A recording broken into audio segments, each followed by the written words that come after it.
the 4-cylinder engine, balancing of a 4-cylinder engine. We have seen that what are the various configurations possible for a crankshaft. So this configuration,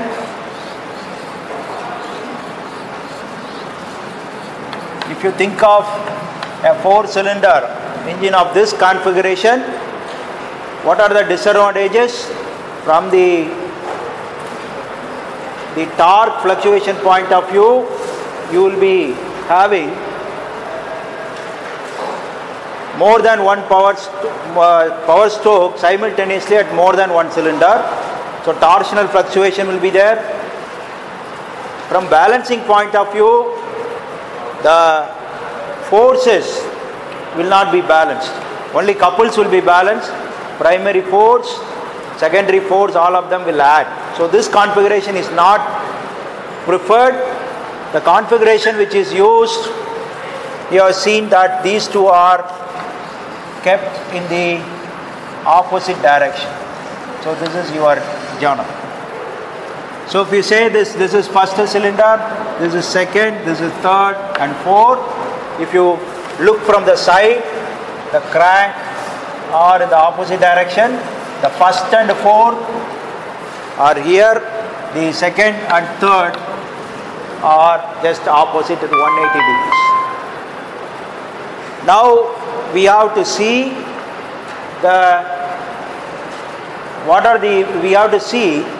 the 4 components are balanced or not. The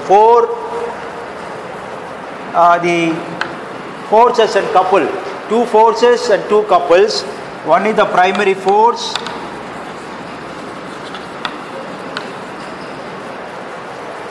that needs to be balanced. Second, we have to look at the secondary force, that should be balanced. So sum of all the primary forces should be balanced. The secondary forces produced by all the 4 cylinders are to be balanced. Then we have to think of the primary couple, that needs to be balanced. Then we have to see whether the secondary couples are balanced. For a multi-cylinder engine, at least for taking the 2 order for balancing, neglecting the higher order inertial forces, we have to balance the primary force, we have to see if secondary forces are balanced, we have to see primary couples are balanced and the secondary couples are balanced. So that is the thing we have to see. For this we have to draw the diagrams of the primary force, we have to draw the diagram of the secondary force, primary couple and secondary couple, and see whether they are balancing. So for that, to draw these forces, it is better to have a table where the required values are presented. So here, if you say cylinder, you have first cylinder, second one, third one and fourth cylinders are there. Then we can find out what is MR, that is the mass of the reciprocating piston and the radius of the crank. So this is going to be equal for all. Then we can take up the distance from reference plane. Distance from the reference plane, if you see that reference plane is, I told you, is taken, which will pass through the CG of the multi-cylinder block. So if it is you have to take this as a reference plane. So if you take this distance and this distance, so these two are going to be equal. I can call it this as D1, this is also D1. this is D2, this is D2, but please be quiet, otherwise we will be out of the class. Okay. So D1, we are taking the reference when you are trying to take the couples, it will be producing the opposite directions. So we take this as minus and this side as plus. So if you tabulate that value, this will be minus D1, this is minus D2, this is plus D2, this is plus D1. Then you can say MRD, which is a representation of the couple. So we will have minus MRD1, this is minus MRD2, this is plus MRD2, this is plus MRD1. So this is the representation for the couple. We also find out what is theta and 2 theta, because they are required here. Theta for the first one, if you take that as 0, the second cylinder is at opposite angle, that is 180. The third is also at opposite, that is again 180. This is going to be 0. Now if we calculate, so what is this one? This is a crank angle position. Suppose the first one is at 0, the other is in the opposite direction. That should be taken as 180 degree. That is the crank angle.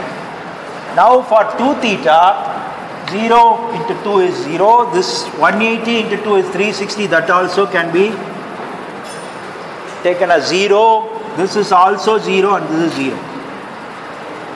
So this table is prepared. Then you can draw the diagram. As I told you, the vector diagrams, so that their projection on the horizontal axis is important. We have to see whether the MR vector diagram drawn at the respective angle theta, if it is closed, then we can say that particular component of force is balanced. So let us now talk about, try to draw the primary force polygon. Of course, it's not exactly the force polygon. This should be a scaled down version. Right? This is not omega square is common, that is neglected. Now, for the first cylinder, it is MR at angle 0. So, this will be the angle 0 taking the horizontal axis as my reference. This is the quantity MR. So, this is the primary force 1. Am I right? This is going to be MR. Then the angle is theta 0. Now the next one,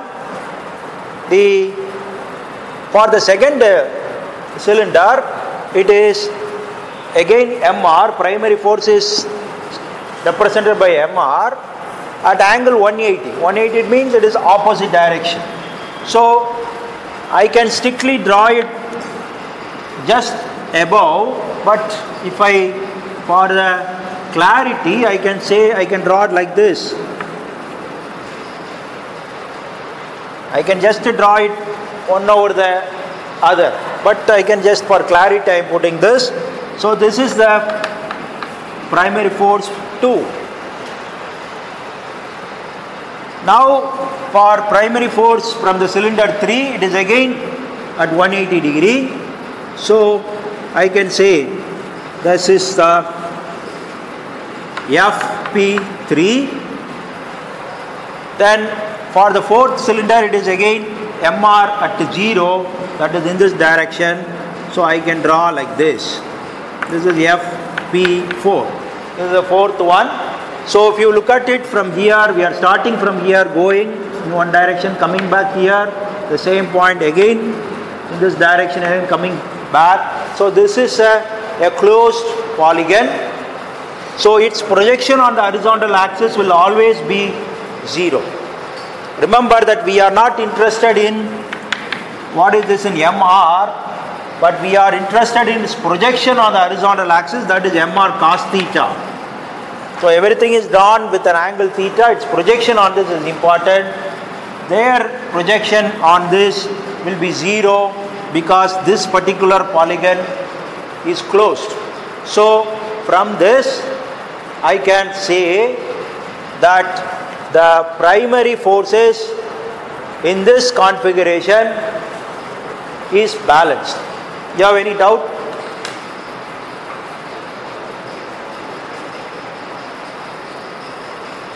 So you have to recall that we are going to draw, as we have discussed last class, if I draw that MR at angle theta, its projection will be MR cos theta. This is what is of our interest. If their projections of a cos theta component of each force is balanced, then you can say that particular thing is balanced. That will be balanced if this particular polygon with MR of all the 4 cylinders are closed, then this is closed. So that is what we discussed last class. So using that principle I have drawn this one, which is a primary force polygon is closed. Now I will draw the secondary force polygon, and here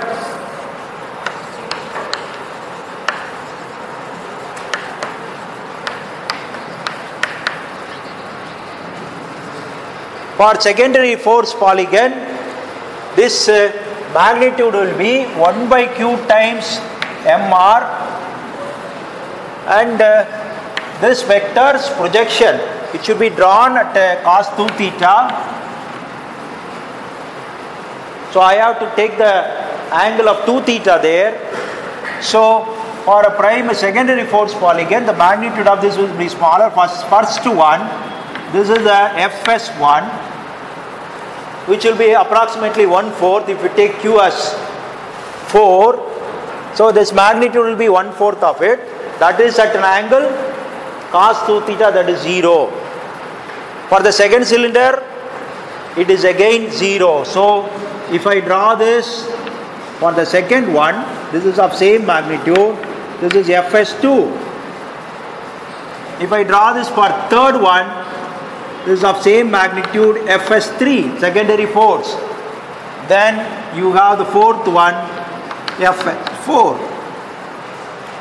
Now this is a polygon. You can see that it is not closed. So from this we can see it is going to be 4 times 1 by q mr omega square cos 2 theta. Of course, the maximum, if you say this will become 1 at a particular instant, that will be the maximum value.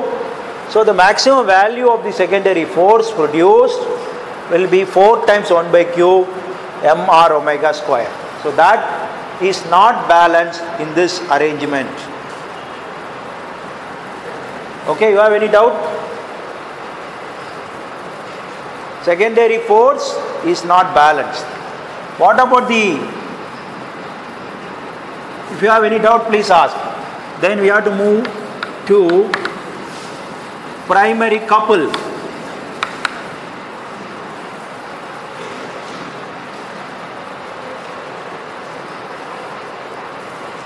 Primary couple polygon, if I draw,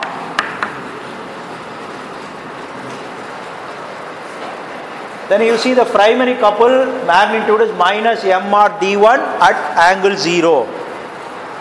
Angle 0 is in this direction, but it is a minus sign, so you will be having the arrow like this. This is your couple from the MP1, primary couple. You understand what is the direction? It is supposed to be at 0, but since it is having a minus sign, I have to proceed in the opposite direction. Now the next one is minus mr d2. So that is the secondary polygon, but that is at the angle 180. So 180 I should have proceeded like this, but it is a minus sign, so I will be moving in this direction. So my MP2, that is a primary couple or moment, will be in this direction. But you remember, you see that its magnitude is smaller than the other one. The moment of the extreme first one, it is far away, it is away from this, farther from the second one. So therefore you see the moment created by the force of the cylinder 1 is greater than moment created by cylinder 2. So you have this. Now for the third cylinder it is plus MRD2. It is at 180 degree.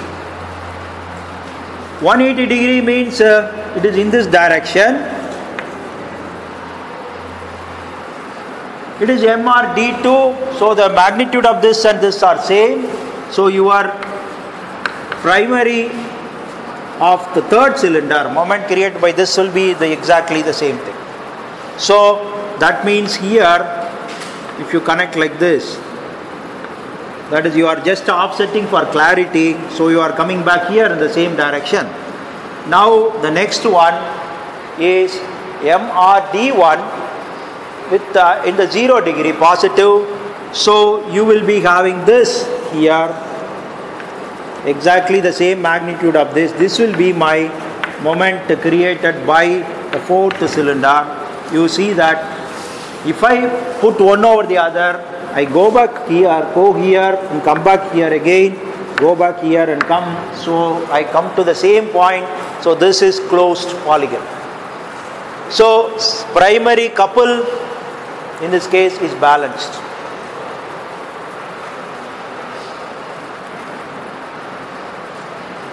Okay, primary couple is balanced. Now we have to check for one more component, that is the secondary couple.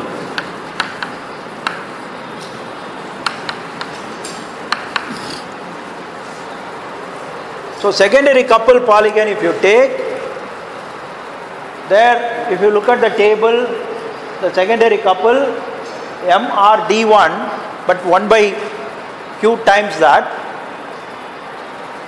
at 2 theta, cos 2 theta, so you have to take it at 0. So you will have the direction is at 0, this direction, but it is minus MRD1. So you will have this as your moment of the secondary in the first cylinder. This magnitude will be equal to 1 by Q times MRD1. That will be the magnitude.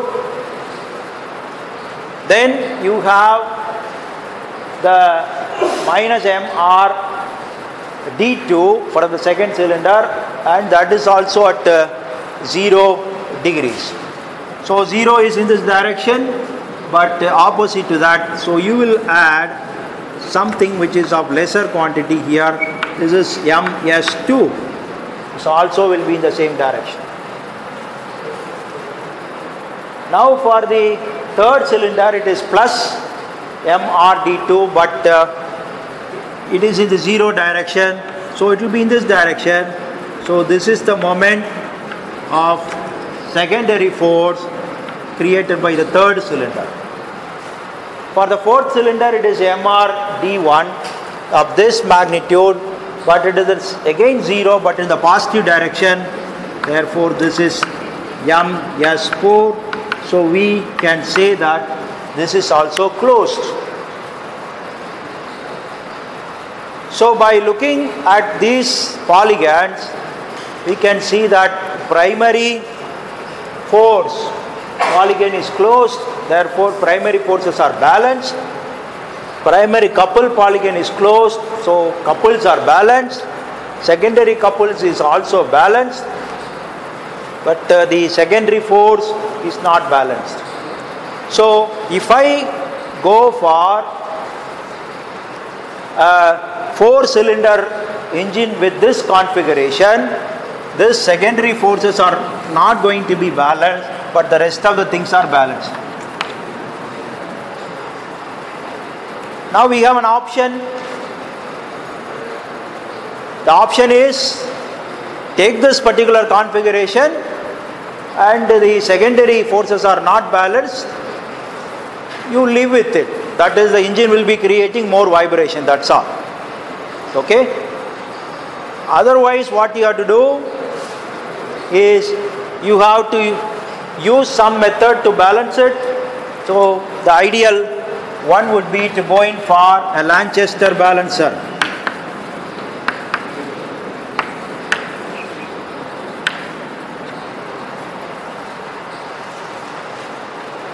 So I will show you the next class, the Mercedes-Benz engine, which is a 4-cylinder engine which is using a Lanchester balancer. Even though Lanchester balancer was invented prior to World War I, still it is in use because of that particular easiness, ruggedness of this configuration. Okay, so as per the 4-cylinder engine is concerned, if the engine is of a very fine or refined quality, the secondary forces are balanced, taken care of by a Lanchester balancer. If it is not, suppose you are conscious about the cost, not with the refinement, then you just leave it, the secondary forces will be there.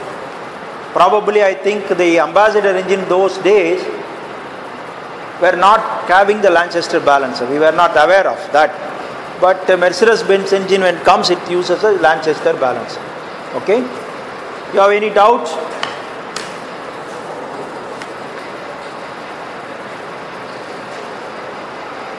So some comments about this 4-cylinder is that if you take a single cylinder engine, you cannot balance a secondary force.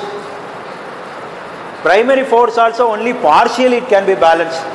Whereas if you go for a multi-cylinder engine, you have the comfort of balancing the primary forces completely, primary coupled completely, secondary couples completely, only secondary forces are to be taken care of. Okay, in that way it is having an advantage. Not only that, we have said that the multi-cylinder engines are used for two purposes, or it is preferred for two purposes. One is for the balancing, the other one is for torsional smoothness. The power stroke can be distributed. So we can see what is the possible power stroke here. In what order the power stroke can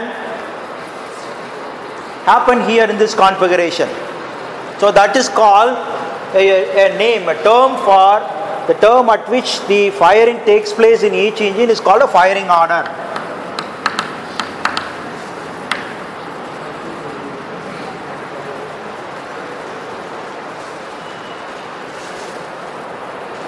The firing order will be usually written the exhaust manifold of the previous generation engine.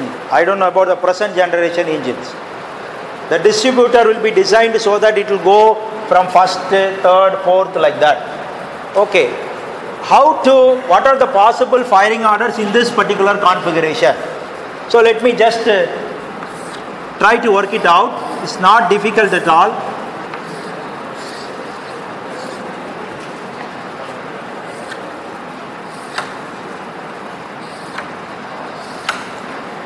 Okay, I'll take this, the first one. This is the second, it is the third, it is the fourth. Cylinders, so first cylinder, second cylinder, third cylinder and fourth cylinder. For example, we take that first cylinder is moving from TDC to BDC. It is coming down. So I can say that stroke is like this. So what will be the stroke of the fourth cylinder? It will also be following the same, whereas the second and third will be going upwards. So same arrangement here also. I am just taking the two possibilities. This is going down, this is going up, this is up, this is down. Now if I say when it is coming from TDC to BDC, what are the possible strokes? It could be either suction or the power. If I take this is power, I say this is power, I also assume here this is power stroke. What will be this will be? I don't want the power stroke to happen simultaneously in two cylinders.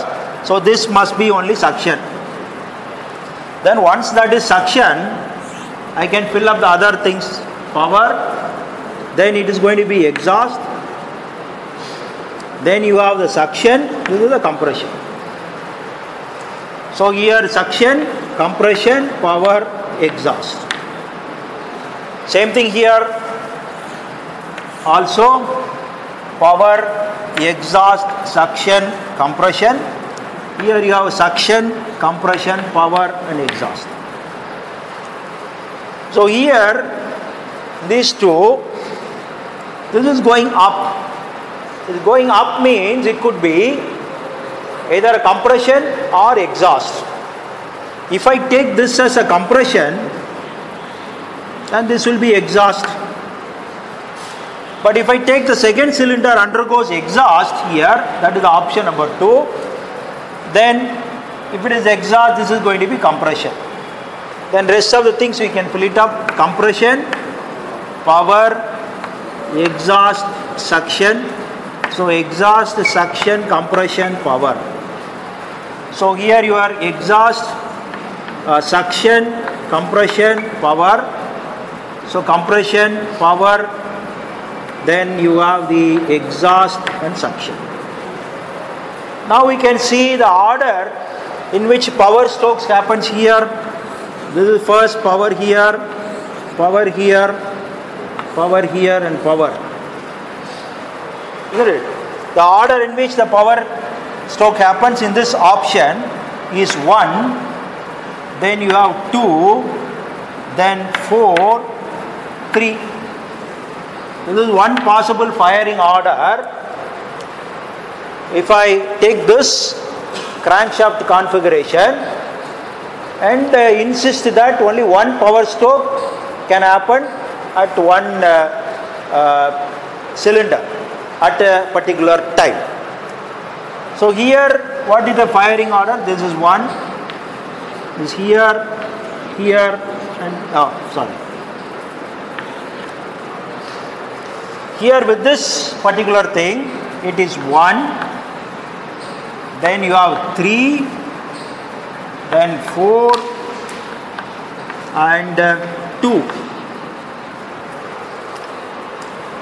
So the firing order, there are two possible firing orders. Either it is 1, 2, 4, 3 or it is 1, 3, 4, 2. Okay, so any of these two firing order is possible. Do you have any doubt?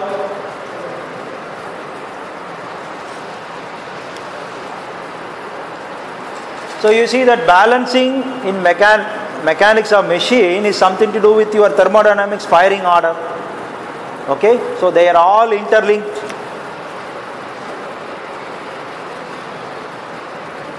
If you have any doubt, please ask, otherwise we will take up the balancing of 6-cylinder engine.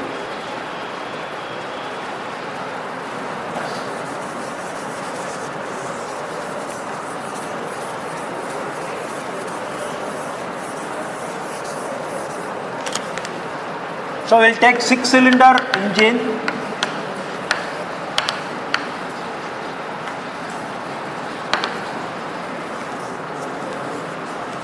Most of the heavy vehicles, trucks, your bus engines are 6-cylinder.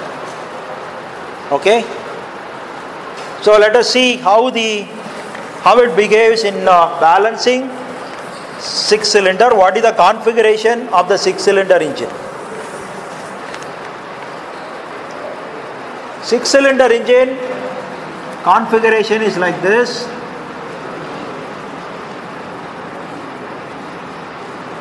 The cranks are arranged at 120-degree angles. Their angle between each crank is 120 degree. So this will be my first, this is second, this is third cylinder. Fourth cylinder will not be this 4, 5, not like this. It is arranged to have, this is 4, this is 5, and this is 6.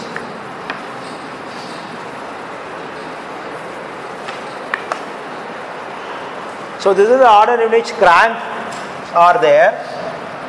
Now if I draw the other view of the crankshaft, so this will be my first crank that is in the same line. It will be this is 1. My second will be like this. My third is here. My fourth is also here like this. Then I have the fifth one. Then the sixth.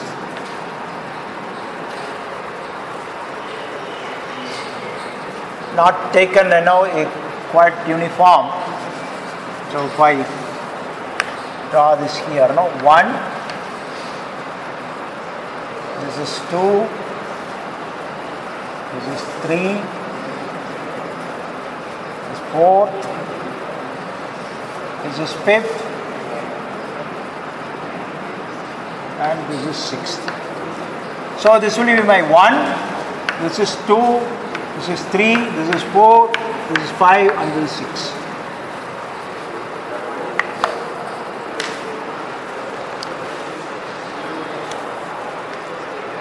So if you are looking from here, it will be the arrangement.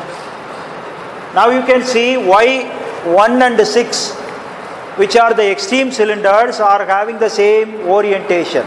Because you know that the forces produced by them will produce couples. So if they are at the same orientation, then only they will balance. So here these two are this will be my reference plane passing through the CG of a cylinder block. So these two are on the other side at the same distance, so they should occupy, the crank should occupy the same angle. So that is the logic. You take a look at the reference frame on either side, whichever crank is at the same distance will have the same angle, so that they will balance. Now for a 6-cylinder engine, we have to do this exercise. Again, I will take the table. So now we have here 5th and 6th added to this. So when it comes to the MR, it is same. Now about the distances, if you take the distance from that of this one, this will be minus D1, this will be minus D2, this is say minus D3. The distance is, this is minus D1, this distance is minus D2, this is minus D3. Similarly, the other side, it will be plus D3, this is plus D2, this is plus D1. So in this slight modification, you will have minus MR D1, this minus MR D2, minus MR D3. Here you have plus MR D3 plus MR D2, which is plus MR D1. The angles are not this, they are different. So you will have here, if you take that as first cylinder as 0, second will be at 120 degree, third will be at 240 degree, And the fourth one is again 240 degree. Fifth one is at 120 degree and sixth one is at 0. That is the angular orientation of the cylinders. When it comes to 2 theta, this will be 0, this will be 240, this will be 480, 480 minus 360 will give me 120, this will be again 120, this is 240 and this is 0. So we have filled up the table. Now we have to take the primary force, we have to draw the primary force polygon. So I will draw the primary force polygon here.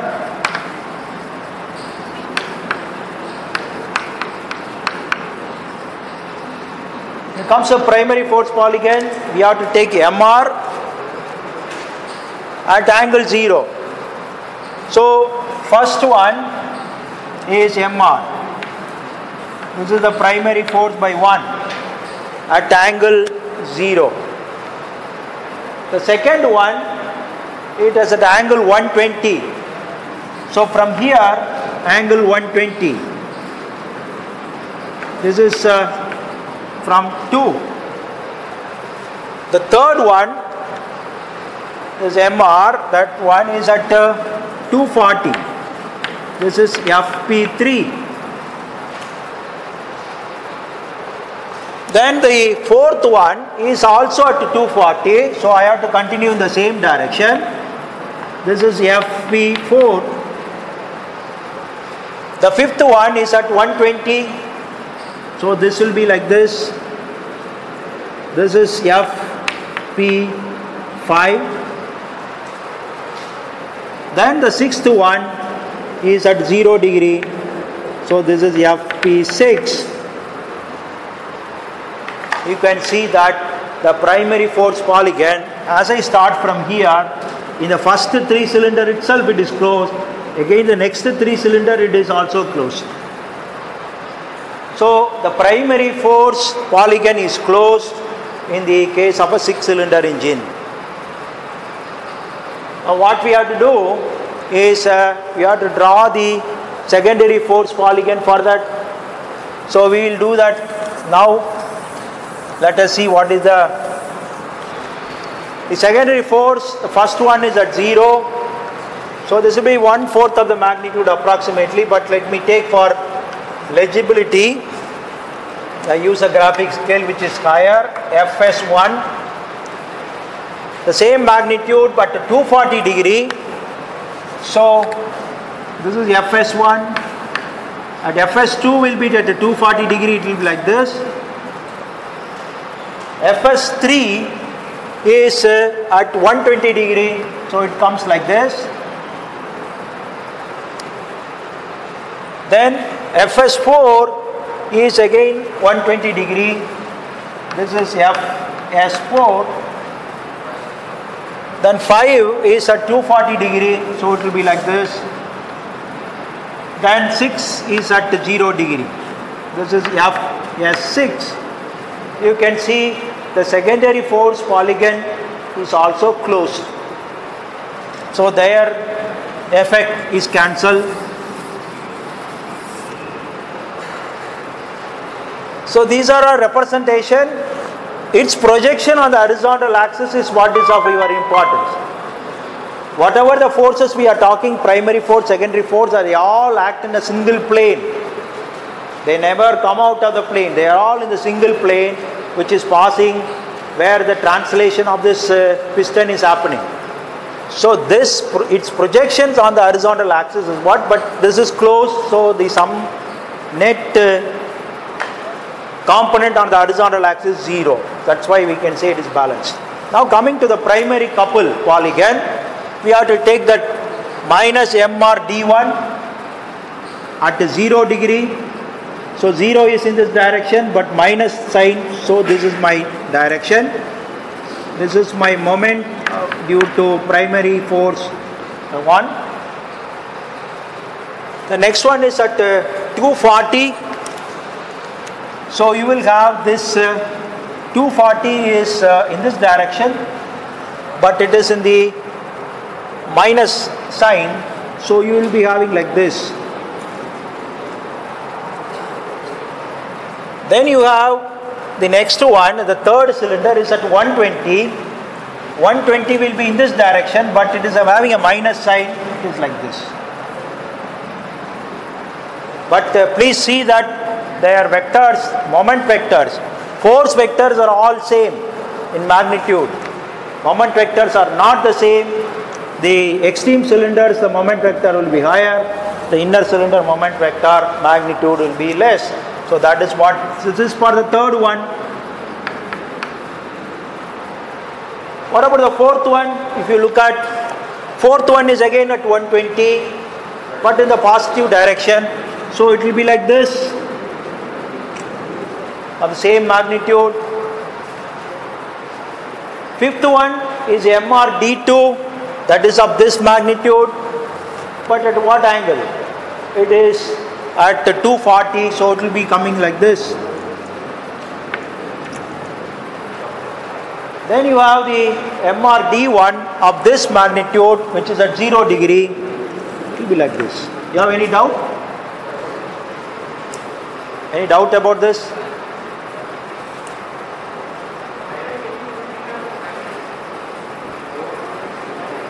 Oh, I am taking 2 theta. No, it should be only theta. Let me check. I have taken 2 theta here. That is wrong. So this is wrong. If I have to, I think I took a wrong table there. So I have to take 0 there, minus. So that is fine. Then I have 120 minus. 120 is like this. So it will be minus. Then I mixed up the table. So that is 240. That will be in this direction, but minus. Right. So this is the moment due to the 1. This is due to 2, and this is due to 3. Now you look at the other one. It is 240 in the positive direction. 240, same magnitude, the positive direction. This is the moment due to the fourth. The fifth one will be same magnitude but in the opposite direction. The sixth one, you will see that it is like this. So the moment polygon, primary moment polygon is closed. Now the secondary one. Secondary one, first is 0, but it is in the minus direction. So this is the moment of secondary due to 1. The second, this is 240. In the 240 is like this, but the 240 minus direction will be like this. Then you have 120, that is this.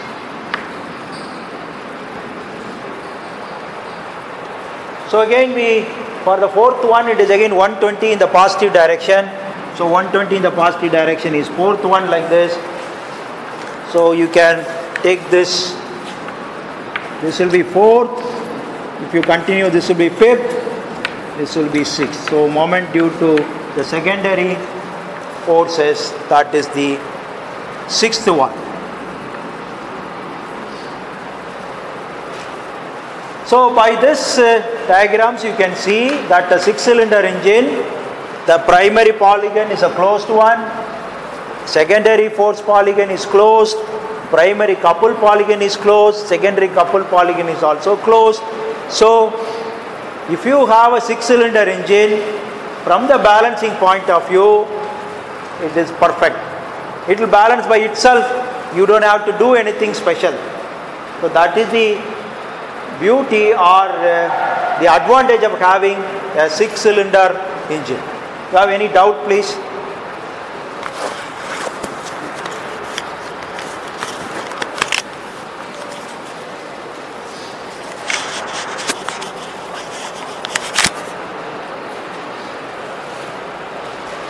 Now with this class timing is over. Next class what we are going to do? we are going to discuss next class. So I'll give you something to think about. See, we are discussing about balancing of inertia forces. When it comes to balancing, we have discussed about how to balance the rotating masses. We have discussed about the reciprocating now.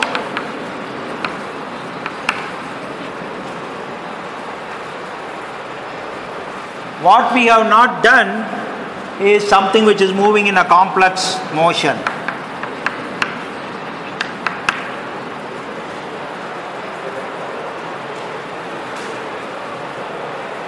See, when you take a slider crank mechanism,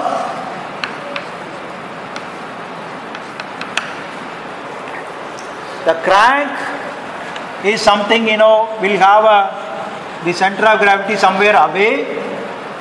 The crank by itself, if you see, it will be having only a rotation. You can think of that as a rotating element that can be balanced by providing something at the opposite. The reciprocating mass again can be balanced by partially by providing something here again. But we have not discussed, so this particular connecting rod is also having, the connecting rod is having a mass. It is not a massless one. It is having a moment of inertia. So how to balance that? Because the theory so far is, we discussed how to balance a rotating thing, how to balance a reciprocating masses. But when it is in between a complexly moving object like connecting rod, how to balance it? That's where we have to bring in the concept of dynamically equivalent system. So few classes before we discussed about a dynamically equivalent system. So for a connecting rod, you have to find out a dynamically equivalent system. Try to model that as a two mass system. So provide one here on the crank end, provide another part of it in the reciprocating thing. So you have to consider this part as a part of the reciprocating system, this part as a part of the rotating system. Then you add sufficiently here, it will be taken care. So that is the approach. We will go little nuances of it in the next class. So what we are going to do is, dynamically equivalent model you have to bring back, model it in such a way that it consists of only two masses, place it one on the rotating crank, place the other one on the pure reciprocating thing. You consider that is a part of the reciprocating system, part of rotating system. You have to add little more here and balance. That's what. Okay? So you have any doubt? Okay, we'll